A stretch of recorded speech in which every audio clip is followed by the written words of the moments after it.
மத்திய மலைநாட்டை பாதுகாக்க புதிய சட்டம் உருவாக்கப்படும். ஜனாதிபதி.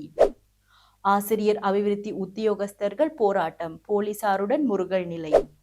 பாடசாலை மாணவர்களை இலக்கு வைத்து போதைப்பொருள் விநியோகம், போலீசார் எச்சரிக்கை.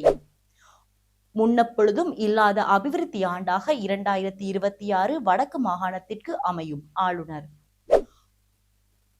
நாடு முழுவதும் ஒன்றாக தேசிய வேலை திட்டத்தின் ஒரே நாளில் 728 பேர் கைது. அரச வைத்தியசாலைகளில் கதிரியக்க பரிசோதனைகள், செயலிழக்கும் அபாயம். இலங்கை சுதந்திர தினத்தை கரிநாளாக அனுஷ்டிக்கும் போராட்டத்திற்கு யாழ் பல்கலைக்கழக மாணவர்கள் அழைப்பு.